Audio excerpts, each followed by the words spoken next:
নমস্কার বন্ধুরা, আজকের আমের জেলি আচার বানাবো।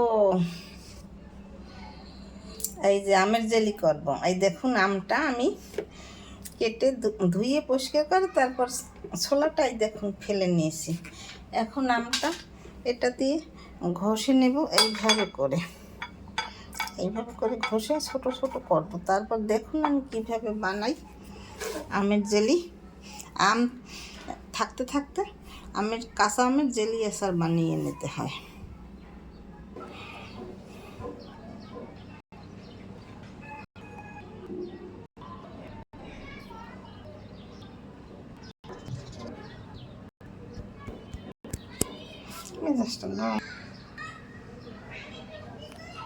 এই যে আম, এই দেখুন আটি ঘষে এইভাবে এটা দিয়ে ঘষে নিয়েছি। এখন এইভাবে করে নিতে হবে। এখন এই যে চুলা ধরিয়ে দিলাম, তেল লাগবে না কোনো।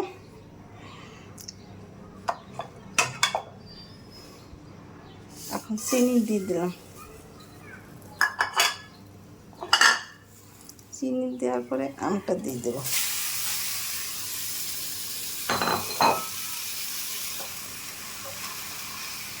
এক চামচ লবণ দিয়ে দিলাম,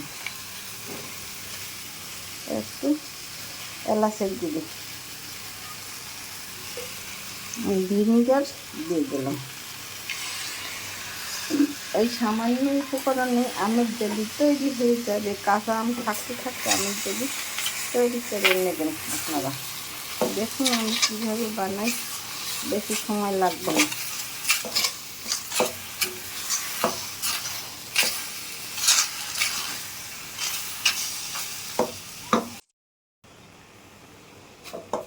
এই যে এখানে একটু ফুড কালার দিয়েছে, দেখুন কি সুন্দর হয়েছে আমের জেলি।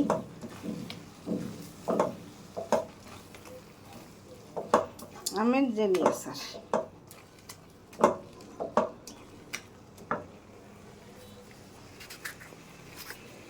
আর একটু সময় জাল দিলেই তৈরি হয়ে যাবে। এখানে একটু গোলমরিচের গুঁড়ি দিয়ে দেব, আর কোনো মশলাই দেবো না এতে।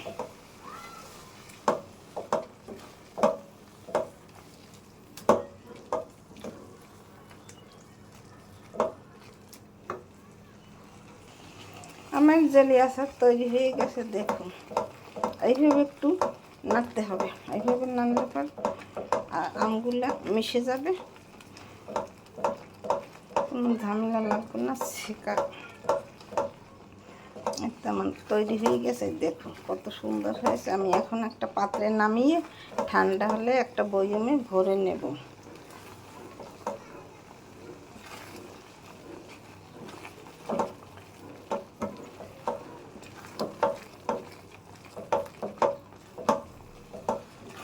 আর একটু সময় লাগবে, তারপরে তুলে নেব। এই যে দেখুন নামিয়ে ঠান্ডা করে নিচ্ছি। এখন এই বয়মে ভরে রাখব। এইভাবে আপনারা আমের জেলি আচার বানিয়ে তৈরি করে খেয়ে দেখবেন, খেতে সেই সুস্বাদু লাগবে।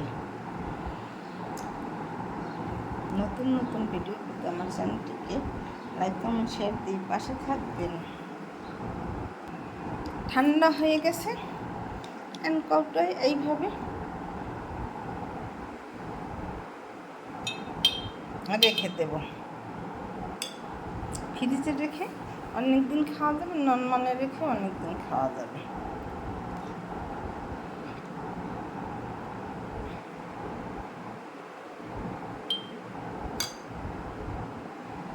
এই যে কৌটোয় আমি ভরে রেখেছি।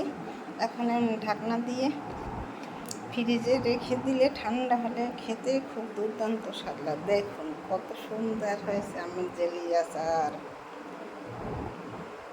এই যে দেখুন, খেতেও সেই দুর্দান্ত স্বাদ হবে।